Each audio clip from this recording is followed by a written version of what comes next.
Assalomu alaykum, hurmatli ipakchilik va tushchilik mutaxassisligining ikkinchi bosqich magistrlari. Bugun ipak qurti fiziologiyasi va biokimiyasi fanidan navbatdagi ma'ruza darsini ipakchilik va tushchilik kafedrasi professori Bekam Chorshanba Ismoilovich e'tiborlaringizga havola etaman. Bugungi video dars mavzusi ipak qurtida ayirish organlarining tuzilishi va bajaradigan vazifalari. Bu mavzu doirasida sizlarga kerakli bo'lgan reja asosidagi ma'lumotlarni e'tiborlaringizga havola etish bilan birgalikda reja bilan tanishtirib o'taman. Hasharotlarda ayirish organlarining hosil bo'lishi, shakllanishi, tanada joylashishi va bajaradigan vazifalari. Ikkinchi rejamiz tut ipak qurt tanasida ayirish organlari tanada joylashishi, tutashishi va tarkibiy tuzilishi. Uchinchi rejamiz ayirish organlarining bajaradigan vazifasiga ko'ra ipak qurti tanasida hazm bo'lmagan keraksiz moddalarni ajratish va chiqarish xususiyatlari. Keyingi rejamiz malpiginachalarning tanada joylashishi, faoliyati va sidik kislotasini tanadan chiqarish jarayoni to'g'risida bugungi mavzumizda kerakli ma'lumotlarni tahliliy holatda ko'rib chiqamiz. Hurmatli magistrlar, mavzuga kerakli bo'lgan tushunchani boshlashdan oldin bitta ma'lumotni e'tiboringizga havola etaman.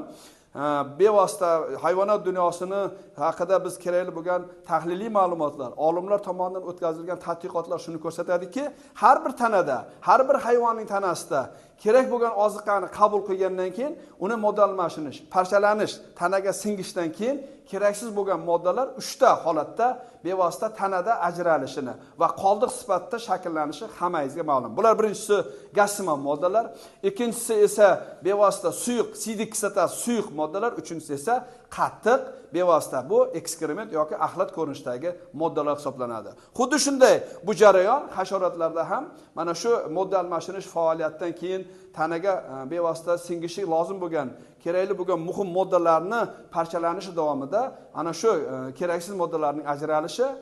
ayirish organlari orqali tanadan chiqarilishi bu organizmdagi asosiy fiziologik jarayon hisoblanadi. Shunday ekan, organizmning faoliyati asosan hujayra va to'qimalarda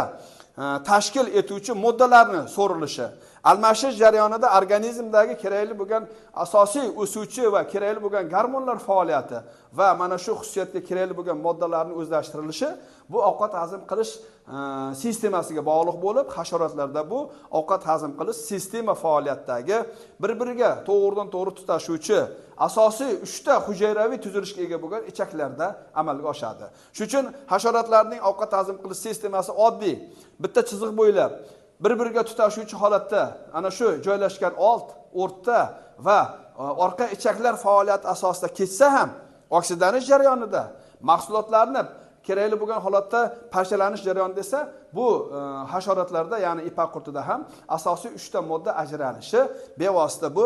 bugungi mavzumizda ko'rib chiqiladi. Endi ovqat hazm qilish faoliyatini amalga oshiradigan mana shu ichaklarning asosiy tarkibiy tuzilishi, molekulyar xususiyatlari 3 ta hujayraviy asosiy hujayralar orqali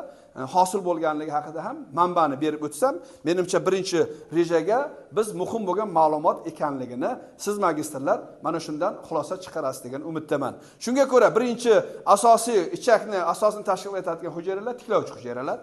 Ikkinchi hujayralar bular esa silindrsimon hujayralar, uchinchisi esa bakalsimon hujayralar hisoblanadi. Mana shu 3 ta hujayraviy asosiy tuzilishga bo'lgan ichak asosiy faoliyati, asosiy maqsadi hasharotlarda ham hayvonlardagi kabi berilgan, qabul qilingan oziqani parchalash faoliyatini bajaradi. Ipak qurti to'liq metamorfozalar ichida monofag hasharot bo'lganligi uchun mana shu qabul qiladigan tut bargi tarkibidagi asosiy suv bilan bevosita bog'liq bo'lgan oziqaviy miqdordagi moddalarni o'zlashtirish bu ana shu ovqat hazm qilish sistemasi o'rta ichakda kechadi. Mana shu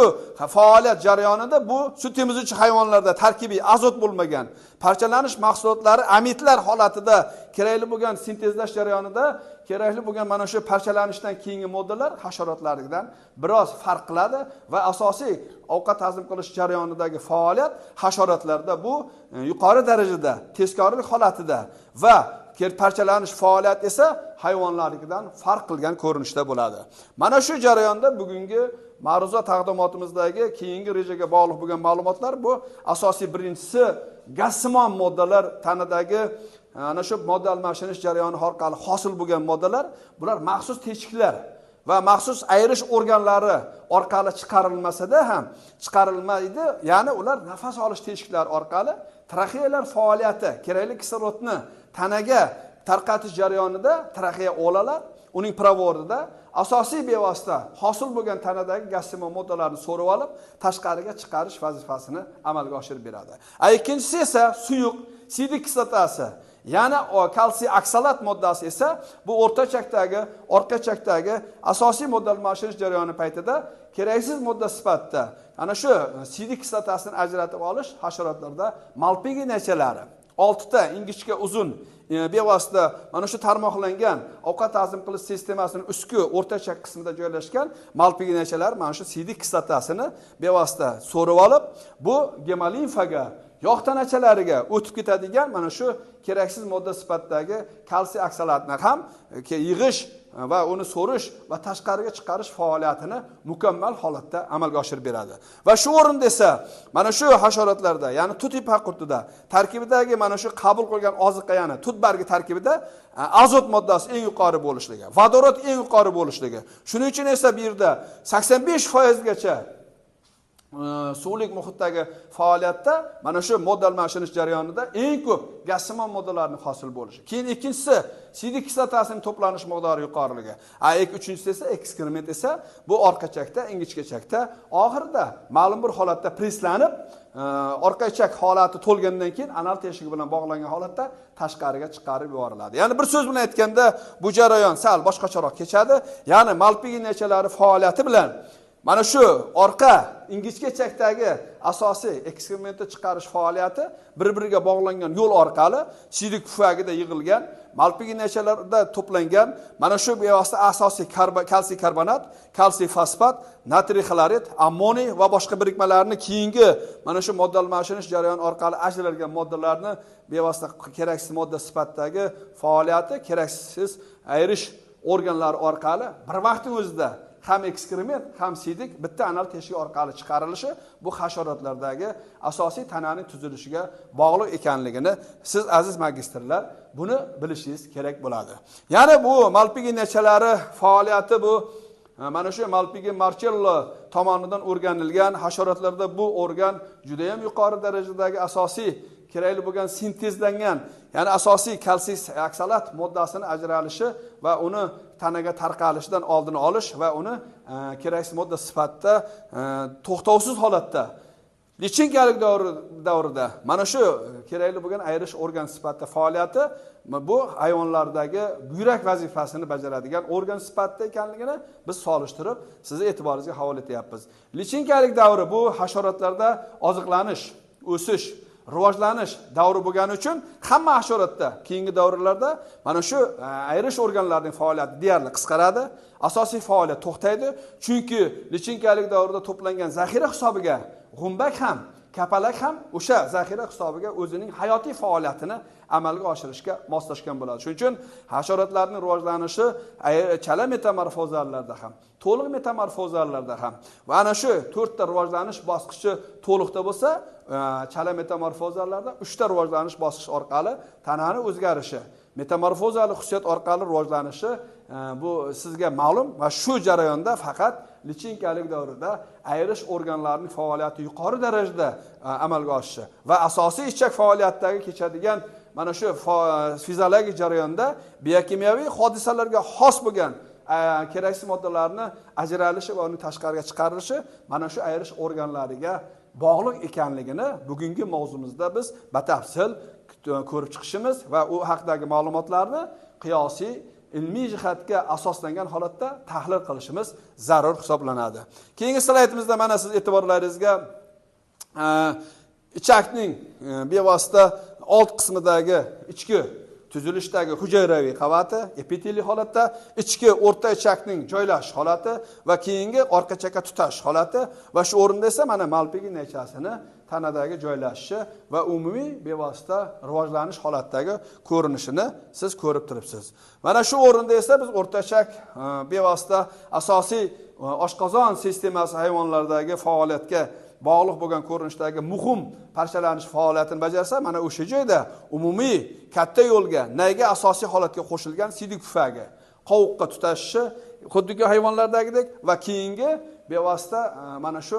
qattiq ekskrement tut bargining qoldiqlari kletchatgan miqdori bilan hazm bo'lmagan moddalar esa bu orqa-ichak orqali malpig nechasi bilan birgalikda mana shu faoliyatga qaratilganligi fiziologik jihatdan muhim bo'lgan hodisani bajarishga moslashgan bugungi mana shu ko'rib chiqayotgan ayirish organlari ana shu holatda ekanligini bilishingiz kerak. Shu o'rinda biz malpig nechalarning ikki bosqichga bo'linishi va to'g'ridan-to'g'ri asosiy faoliyatda kislota kristallarida konsentratlangan eritma ko'rinishdagi mana shu sidik kislotasini ichak